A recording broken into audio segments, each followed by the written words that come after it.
Um servo, um altar, um fogo. Sou William Seymour e o Espírito Santo incendiou o mundo diante dos meus olhos. O mundo muda com poder, mas só o céu muda com oração. Busquem o Espírito antes que o tempo se cale.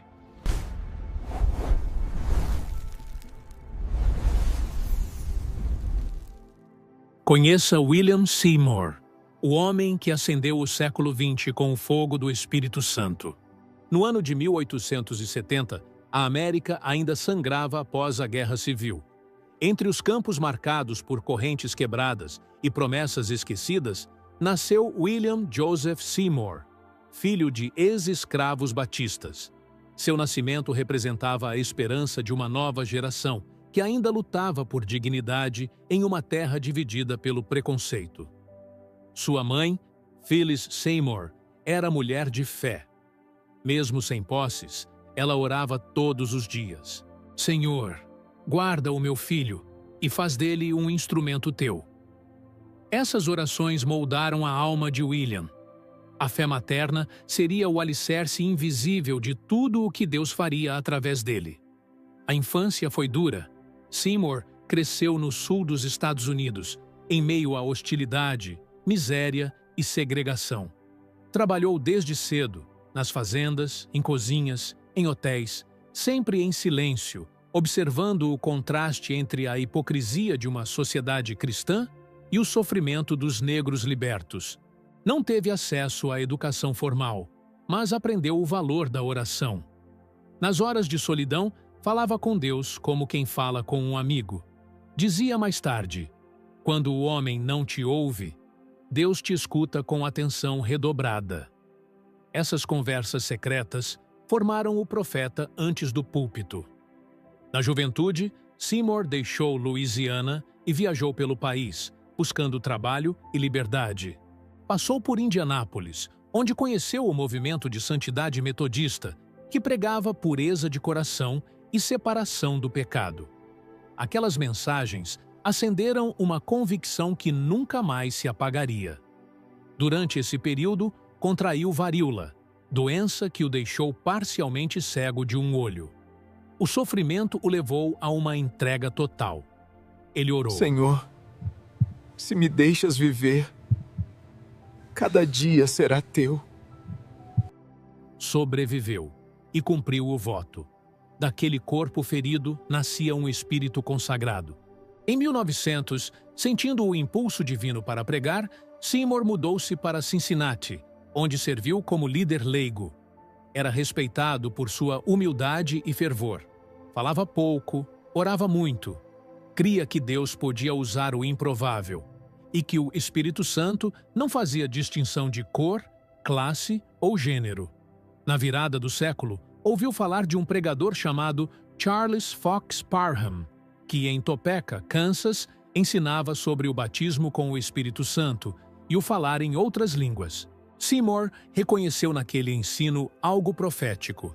Desejou aprender e foi para Houston, Texas, onde Parham abrira uma escola bíblica. Mas havia um problema.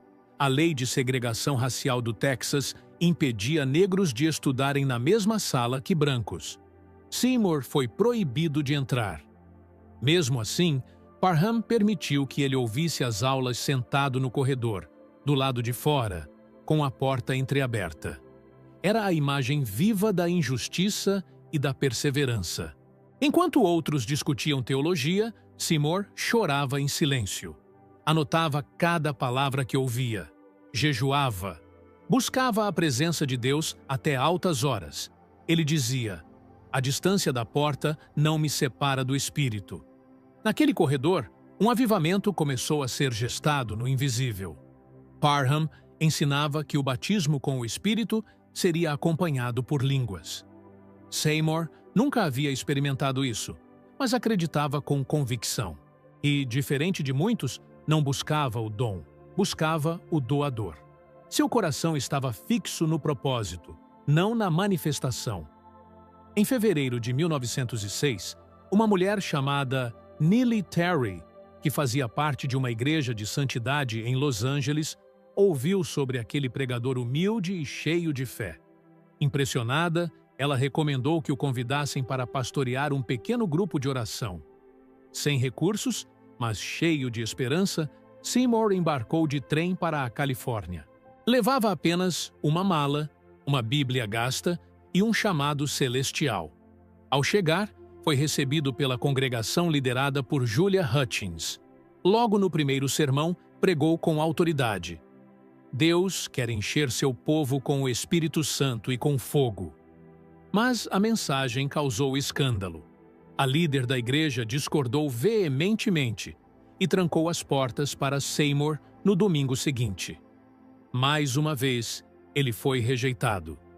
Mas a rejeição dos homens abriu caminho para a manifestação de Deus. Sem templo, encontrou abrigo na casa da família Lee, na Bonnie Brae Street. Ali, com um pequeno grupo de crentes famintos por Deus, começaram as reuniões noturnas. As orações ecoavam pelas paredes simples. O ambiente se enchia de lágrimas, arrependimento e expectativa. Durante semanas, Seymour pregou sobre arrependimento, santidade e o poder do Espírito. A princípio, nada extraordinário acontecia, mas ele não desistia. Orava diariamente por horas. Cria que o batismo viria, não como espetáculo, mas como cumprimento da promessa divina.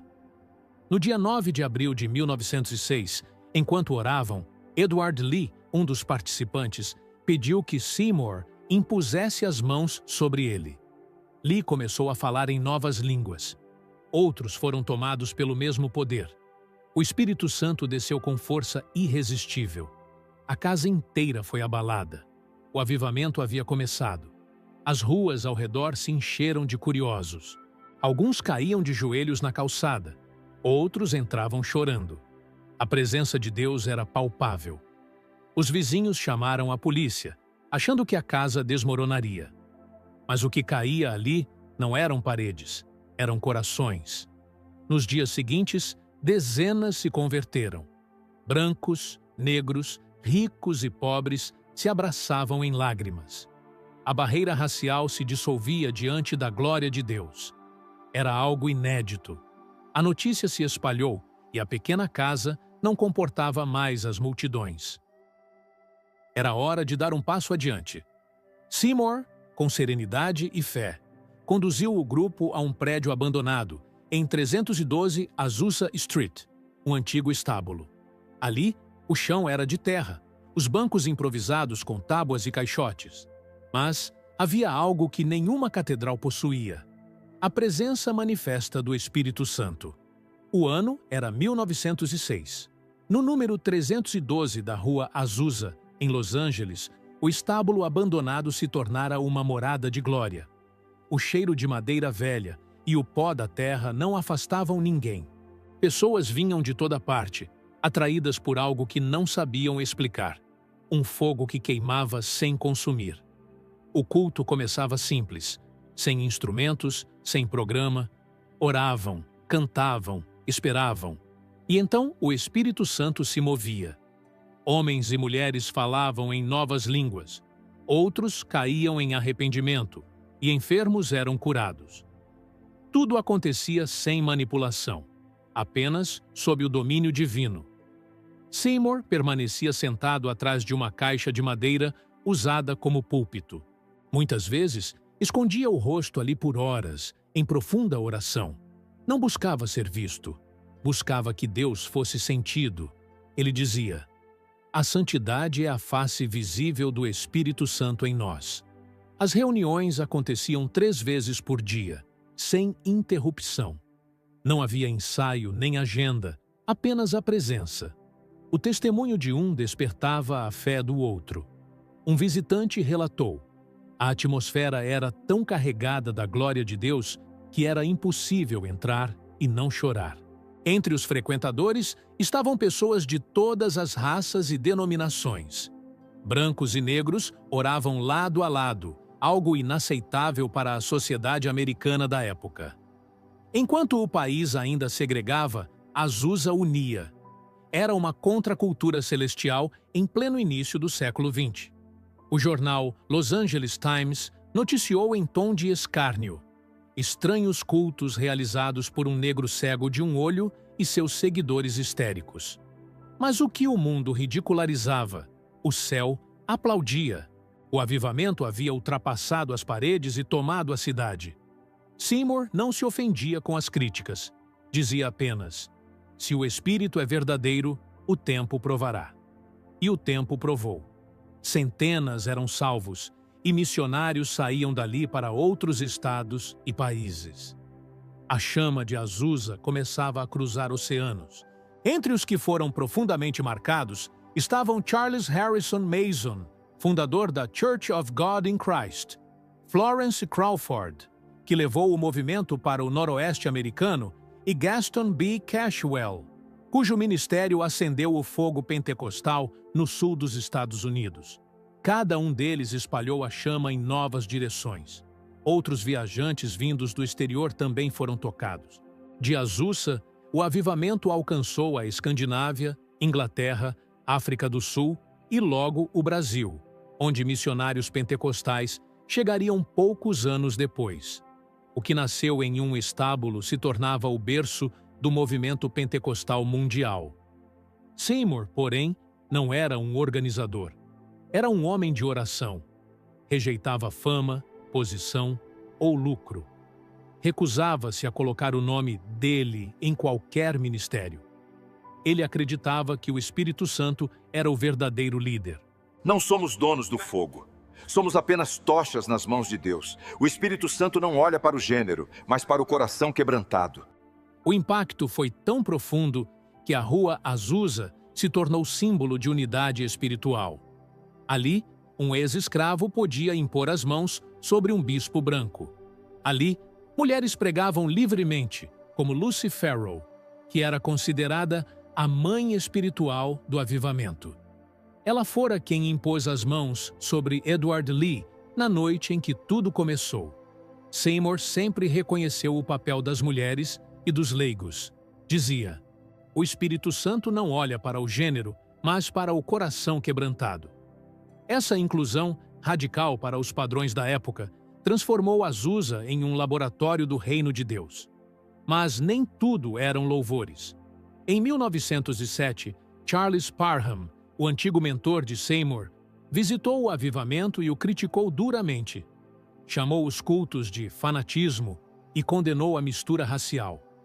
Seymour, magoado, respondeu com mansidão: o amor é o selo do Espírito. Onde o amor não reina, o Espírito não habita. Após essa cisão, muitos seguidores de Parham se afastaram. Mas Seymour continuou, sustentando os cultos com simplicidade e poder. A oposição apenas purificou o movimento. A presença de Deus permanecia constante e a mensagem se tornava mais centrada em Cristo. Em meio àquela chama viva, surgiu também um laço de amor. Entre as cooperadoras de Azusa estava Jenny Evans Moore, uma jovem de grande fé que tocava piano e liderava louvor espontâneo. Ela havia sido uma das primeiras a falar em línguas, na casa da Bonnie Bray Street. Jenny e William se aproximaram em oração e respeito mútuo. Em maio de 1908, casaram-se em uma cerimônia simples, celebrada entre irmãos do movimento. Ela se tornaria sua fiel companheira e parceira de ministério. O casal nunca teve filhos biológicos, mas gerou incontáveis filhos espirituais. Após o casamento, Jenny assumiu papel ativo no avivamento, pregando, dirigindo cultos e cuidando da música. Os dois viviam modestamente, dependentes de ofertas, mas com o coração satisfeito. Seymour costumava dizer: se temos o Espírito, temos tudo o que precisamos. A convivência deles era marcada por amor e oração. Testemunhas relatam que, muitas vezes, o casal passava horas de madrugada ajoelhado, intercedendo pelos povos e pelos missionários enviados. O lar deles era simples, mas carregado de uma atmosfera celestial. Jenny permaneceu fiel até o fim. Depois da morte de William, ela continuaria cuidando da missão em Azusa até seus últimos dias.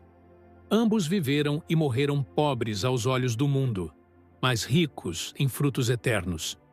De suas orações, nasceram ministérios que transformaram nações. A chama de Azusa havia se espalhado. Missionários partiam de Los Angeles para os confins da terra. Entre eles, missionários suecos que levariam o pentecostalismo ao Brasil, Daniel Berg e Gunnar Wingren, que em 1910 desembarcaram em Belém do Pará após serem impactados pelo avivamento da Rua Azusa. Dali nasceu o movimento que daria origem à Assembleia de Deus, enquanto o italiano Luigi Francescon, também influenciado pelo mesmo fogo, fundaria em São Paulo a Congregação Cristã no Brasil.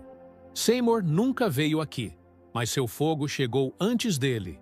Depois dos primeiros anos gloriosos, o avivamento da Rua Azusa começou a enfrentar ventos contrários. A chama ainda ardia, mas o coração humano nem sempre suportava o peso da glória. Entre 1909 e 1911, tensões internas, ciúmes ministeriais e críticas externas começaram a fragmentar o movimento. Seymour, que nunca buscou poder, viu-se obrigado a lidar com lideranças que queriam transformar o avivamento em uma denominação organizada. Ele temia que a estrutura humana sufocasse a liberdade do espírito. Dizia: quando o homem tenta controlar o vento de Deus, perde o som do céu. Alguns seguidores mais ambiciosos deixaram a missão, levando consigo parte dos membros e recursos. Outros começaram novos ministérios, usando o nome de Azusa para obter influência. Seymour, entristecido, orava: Senhor, guarda-nos da vaidade que mata o avivamento. Apesar das divisões, a mensagem de Seymour se espalhava silenciosamente. Pregadores influenciados por ele, como William Durham e Charles Mason, propagaram a doutrina pentecostal por todo o território americano. Mesmo quando Azusa enfraquecia em Los Angeles, o movimento crescia no mundo. Durham, pastor de Chicago, levou o avivamento ao norte dos Estados Unidos e para a Europa. Foi mentor de missionários que fundariam obras pentecostais no Brasil, Chile, Argentina e Nigéria. O que Seymour havia semeado de joelhos, outros estavam colhendo com lágrimas e poder. Em meio a isso, Jenny e William permaneciam firmes. Não havia luxo, mas havia comunhão. Viviam em um pequeno quarto anexo à missão. O alimento era simples, a fé abundante. As horas de oração continuavam, ainda que a multidão tivesse diminuído. Eles haviam aprendido a amar o altar mais que o aplauso. Em suas cartas, Seymour expressava o desejo de ver o Espírito Santo restaurar a unidade do povo de Deus. Ele escrevia: o verdadeiro batismo não nos torna superiores, mas servos mais humildes. Essas palavras se tornariam um dos fundamentos da espiritualidade pentecostal posterior.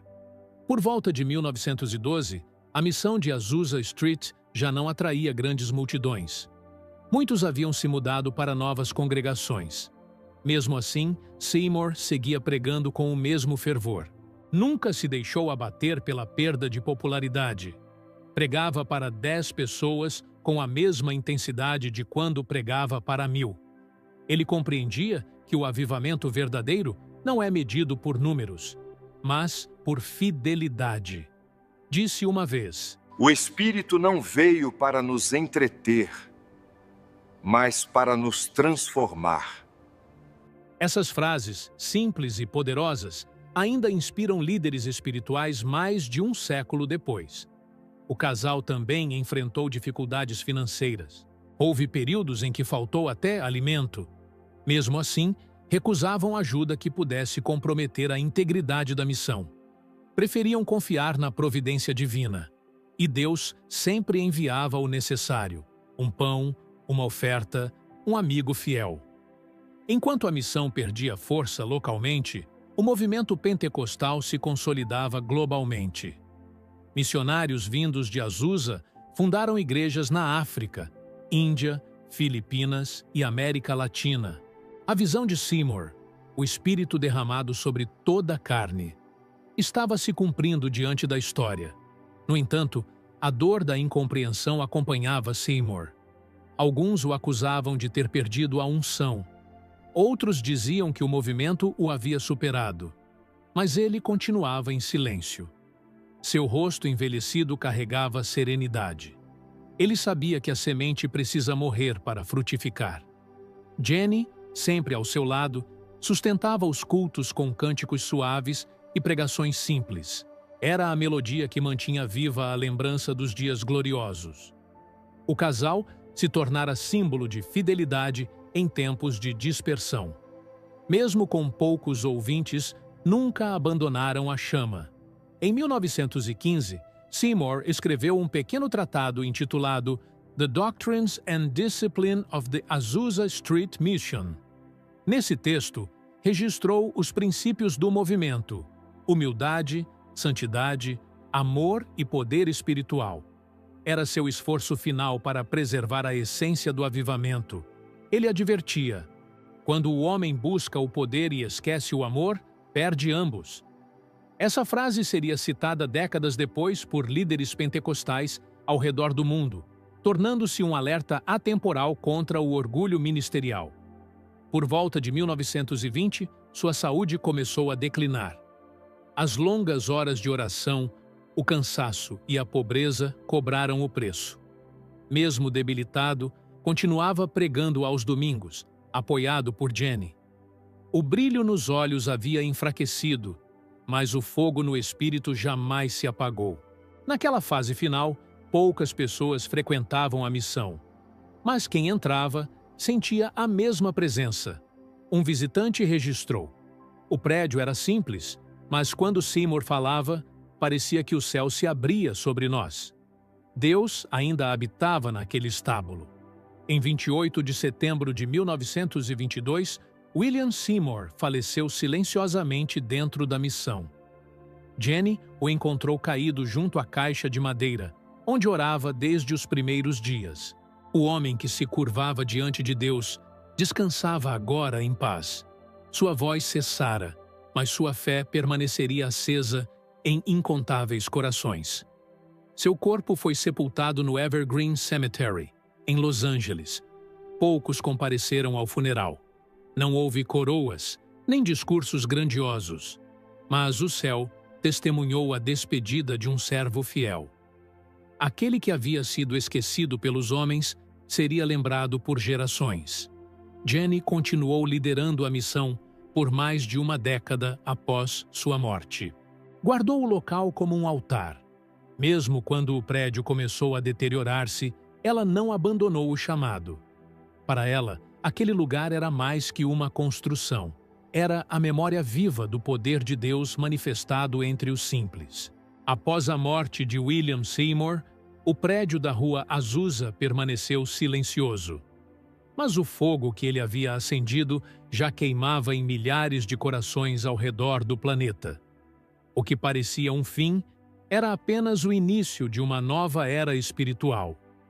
O avivamento de Azusa se tornava um rio que correria pelas nações. Os missionários que haviam passado por Los Angeles durante os anos de 1906 a 1910 voltaram aos seus países levando o mesmo poder. Em menos de 20 anos, o pentecostalismo alcançaria cada continente. A visão de Seymour, o Espírito derramado sobre toda a carne, começava a se cumprir de forma literal e histórica. Mesmo sem jamais ter viajado para fora dos Estados Unidos, Seymour se tornou um dos homens mais influentes do século XX. Seu nome ecoava em templos, igrejas rurais, cabanas missionárias e avivamentos de rua. O servo que viveu pobre havia semeado uma das maiores colheitas espirituais da história. Pregadores como Smith Wigglesworth, Amy Semple McPherson, Charles Mason e John G. Lake foram profundamente marcados pelos ecos de Azusa. Mesmo que alguns nunca tenham conhecido Seymour pessoalmente, suas experiências espirituais eram herdeiras diretas do mover que ele guardara em santidade.